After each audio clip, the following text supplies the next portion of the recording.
stood alone against the mightiest army the world had ever seen.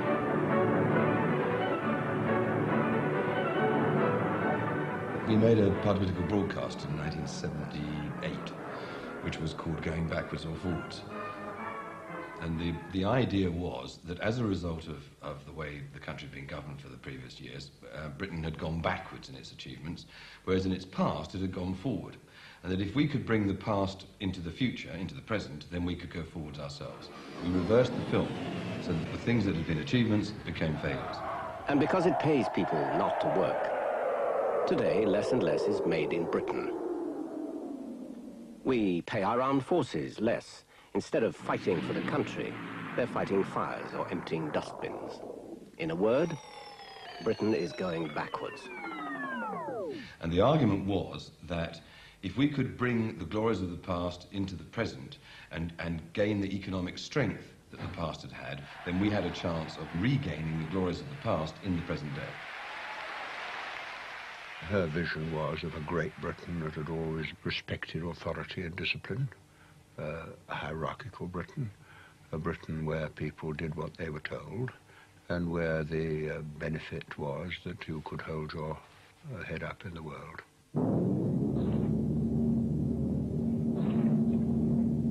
It is a view of history, it's not by any means the only one, because it's a view of history that has only really been in the interests of a tiny minority of powerful people. Her intention was to take Britain back to roughly where it was at the beginning of the 19th century. Mrs. Thatcher's vision of what actually constituted the glories of Britain in the 19th century came largely from one source. She was inspired by Winston Churchill and his version of British history. Her idea of what the past constituted was very much influenced by Churchill. So she took on, more or less, holus bolus, Churchill's view of great, as in Great Britain. And she used to play those Churchill tapes, sound tapes, quite regularly. She used to refer to him as Winston, as though he was an old friend and mate. But that's the way she thought of him, you see. Churchill exercised a powerful, almost mesmeric hold, not just on Mrs. Thatcher, but on many of her generation who had grown up in the war. In 1940, he had captivated them with a series of radio broadcasts that gave a romantic picture of their island story. In 1940, Churchill was able to conjure up a vision of Britain and British history and the British Empire, which was his and was completely sincere. And in a strange way, he was able to convince us all that we were indeed the inheritors of the great traditions of the past, and that it was a privilege for us to play a part, however minor, in this great drama which he was creating for us.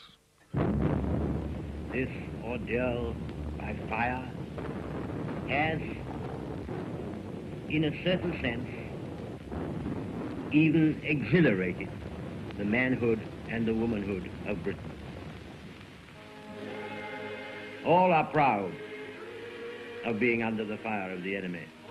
This indeed is the grand, heroic period of our history, and the light of glory shines on all.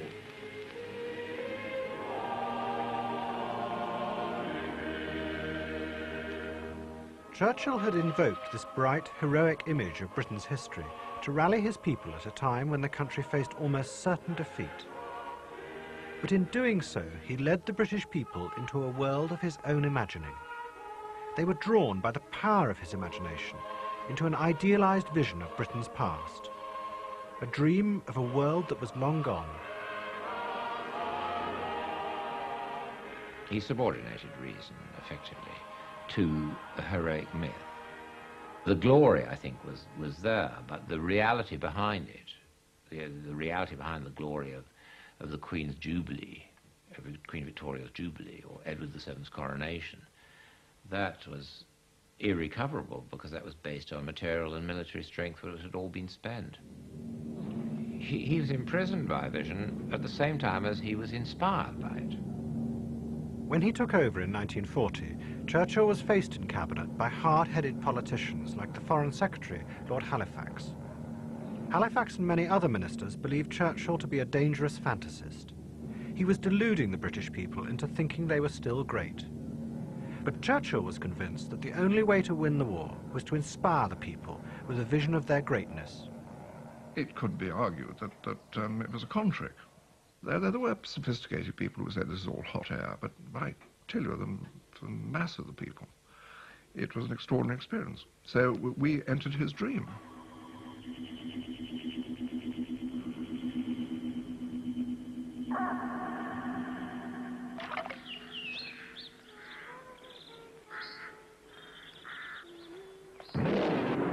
But there were parts of Britain's history that did not fit into Churchill's dream, nor into Mrs. Thatcher's.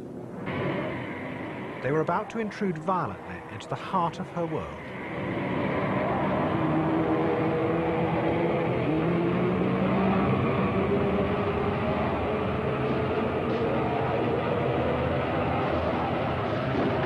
Chris Patton and I were working on a speech for her in the room actually overlooking the car park. It was in the opposition leader's set of rooms.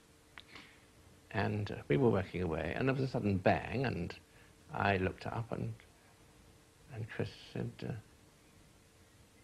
I think that was a bomb. And I said, oh, I don't think so. It was probably a car backfiring. Well, it was a car, but it wasn't backfiring. Chris pulled the curtains to rapidly and said, don't go near the curtains, it is a bomb. No one knew who it was, but then they checked the registration number, and of course it turned out to be Airey. She wasn't there at the time. She'd been off opening a fete somewhere out of London. As soon as you could, I got there, 2 minutes ago, someone being killed in the bomb accident. I'll come and talk to you. Just now, 7 minutes ago, I want to talk. We don't know yet. Terrible news, Mrs. Thatcher. I don't know about it yet. I'm just only been, all we know is that there's one dead. I'll talk to you. Let's have some talk. Sure. Yes, in the car park. I'll come across the car park. I'll find you over. I'll try and find out what I can from my own. We're on the one road, sharing the one load. We're on the road to God knows where. Airey Neave had been assassinated by the newly formed Irish National Liberation Army. When Mrs. Thatcher appointed Neave opposition spokesman on Northern Ireland, he had promised tough new measures if the Conservatives won the general election. The political wing of the INLA was the Irish Republican Socialist Party. Neave would have been a person of who would have been perceived to have been a considerable threat, and would have been perceived to have been somebody of, if he had ever become Secretary of State, would have transformed the situation. A person who was saying things about the Irish people, about internment, about bringing back the death penalty for people engaged in what he called terrorist acts in Ireland. Then, of course, he suddenly became a person of some significance in Ireland. He appeared, anyway, on the face of it, to represent that new force in the Tory party, that kind of reactionary view of a lower middle class losing its base of support, losing its power, attempting to grasp again that element of power that it felt it should have had, that it perhaps felt it was entitled to after the Second World War, which I think perhaps Margaret Thatcher certainly represented, and perhaps manifested itself to some degree in this new heroic figure that was presented to the Irish people in the shape of Airey Neave. People remember him for a lot of things, perhaps most of all for the fact that he got out of Colditz. They don't remember him so much for the many kindnesses he did. Really a person, a wonderful person, of tremendous inner strength. And just one more thing. Some devils got him. They must never, never, never be allowed to triumph. They must